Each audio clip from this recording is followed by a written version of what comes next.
इस वीडियो में हम एक अति पवित्र और महान तीर्थ के बारे में जानेंगे जिसे दक्षिण कैलाश और दक्षिण काशी का दर्जा प्राप्त है। हम में से कई शिव भक्त अपने जीवन में एक बार भगवान शिव के पवित्र धाम कैलाश पर्वत के दर्शन करना चाहते हैं, लेकिन कई कारणवश, चाहे वह दूरी हो, फिजिकल टेस्ट में फेल हो जाना हो, हम कैलाश मानसरोवर यात्रा से वंचित रह जाते हैं। लेकिन हम में से कई लोग यह नहीं जानते कि कैलाश पर्वत से मिलने वाला पुण्य हमें हमारे देश के दक्षिण कैलाश से प्राप्त हो सकता है। यह मंदिर उन करोड़ों शिव भक्तों के लिए वरदान है जो कैलाश मानसरोवर की यात्रा नहीं कर पाते। कैलाश पर्वत से मिलने वाला पुण्य हमें हमारे देश के दक्षिण कैलाश में भी मिल सकता है। हम बात कर रहे हैं श्रीकालहस्ती मंदिर के बारे में, जिसे दक्षिण कैलाश का दर्जा प्राप्त है और स्वयं भगवान शिव के आशीर्वाद से इस मंदिर को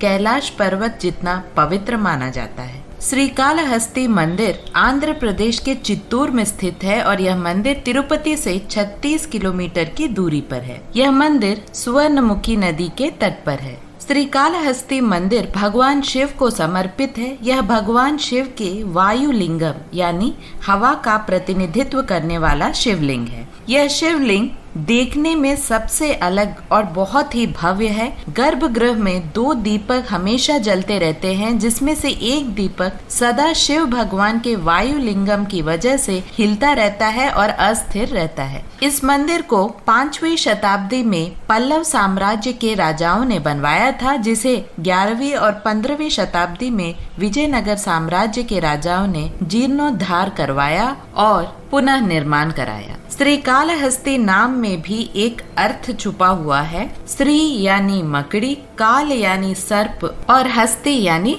हाथी। पौराणिक कथाओं के अनुसार इन तीनों शिव भक्त प्राणियों को भगवान शिव ने इसी स्थान पर मोक्ष प्रदान किया था। अब इस मंदिर को दक्षिण कैलाश क्यों कहा जाता है, इसके बारे में जानते हैं। श्री नक्किरार नामक एक तमिल महाकवि हुआ करते थे, जो पांड्य राज्य, जो अब तमिलनाडु में है, वहाँ के राजकवि थे। एक समय ऐसा आया जब उन्हें अपने पांडित्य और ज्ञान का इतना घमंड हो गया कि साक्षात भगवान शिव का भी उन्होंने अनादर कर डाला, जिसकी वजह से भगवान शिव को आग्रह आ गया और उन्हें श्री नक्किरार को श्राप दिया कि उन्हें कुष्ठ रोग यानी लेप्रेसी की बीमारी जकड़ ले। थोड़ी ही देर में श्री नक्किरार को पूरे शरीर में कुष्ठ रोग फैल गया, जिससे उन्हें अपने किए पर बहुत ही ज्यादा पछतावा हुआ और उन्होंने भगवान शिव से क्षमा याचना की, जिससे भगवान शिव को उन पर दया आ गई और उन्होंने श्री नक्किरार को कैलाश पर्वत की यात्रा करने का आदेश दिया, जिससे उनके सारे पाप धुल जाए।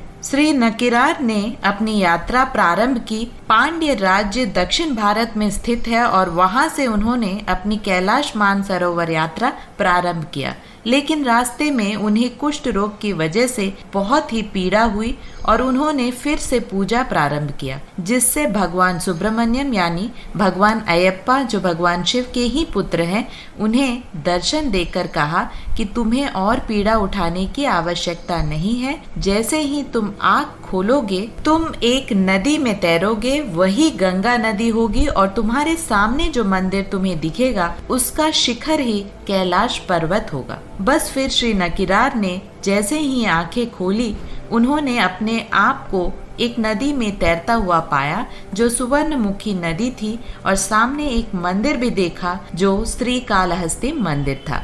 श्री नक्किरार श्रीकालहस्ती मंदिर में जैसे ही शिवलिंग की पूजा आराधना की, उनके कुष्ठ रोग से उन्हें मुक्ति मिल गई। उसी क्षण से वे एक महान शिव भक्त बनकर भगवान शिव की स्तुति और उनको समर्पित कई कविताएं भी लिखी, जो आज भी तमिल लिटरेचर का एक बहुत ही बड़ा हिस्सा है। श्रीकालहस्ती को भगवान शिव के आशीर्वाद से दक्षिण कैलाश माना जाने लगा और दूर दूर से लोग भगवान शिव के दर्शन कर मोक्ष की प्राप्ति करने लगे। सुवर्णमुखी नदी को गंगा जितना पवित्र माना गया, यह गंगा नदी की ही तरह उत्तर वाहिनी है, जो पवित्रता का संकेत माना जाता है और जो बहुत ही पूजनीय है। मान्यता है कि गंगा नदी की ही तरह इस नदी में स्नान करने से सारे पापों का विनाश हो जाता है। इस मंदिर में मोक्ष की प्राप्ति तो होती ही है, साथ ही साथ देश और विदेश से भी लोग यहाँ राहु केतु और काल सर्प दोष की पूजा कराने आते हैं। कुछ भक्त तिरुपति आने के बाद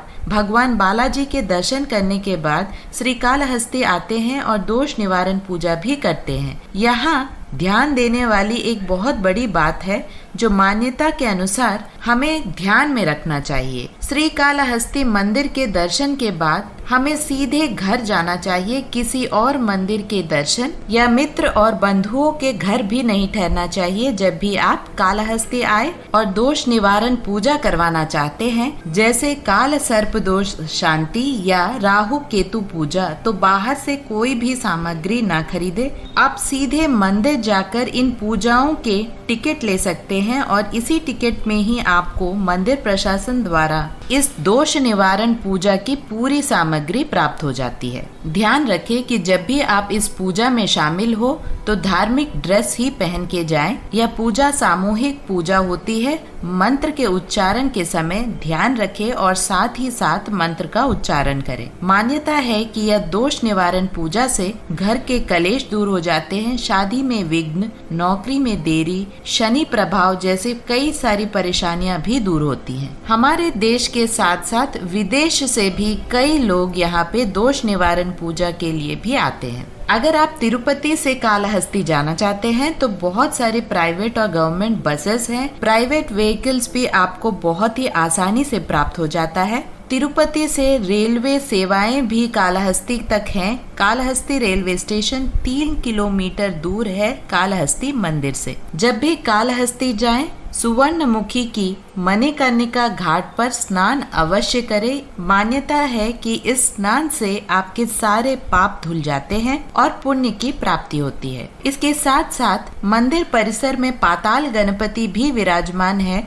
जिनके दर्शन से मोक्ष की प्राप्ति होती है। मंदिर परिसर में कई सारे पुण्य तीर्थ भी हैं, जिसमें से सरस्वती तीर्थ का सेवन करने से मान्यता है कि कई सारी बीमारियां जैसे हकलाने की बीमारी भी ठीक होती है। अगर आपको इस पवित्र मंदिर के दर्शन करने हैं तो इस मंदिर से जुड़े सारे डिटेल्स आपको डिस्क्रिप्शन बॉक्स में मिल जाएंगे। एक बार आप जरूर चेकआउट करें और अगर आपको यह वीडियो अच्छा लगता है तो लाइक, शेयर और सब्सक्राइब जरूर कीजिएगा और सब्सक्राइब बटन के पास में जो बेल बटन है उसे दबाना ना भूलें ताकि हमारे हर वीडियो की नोटिफिकेशन आप तक पहुंचते रहे।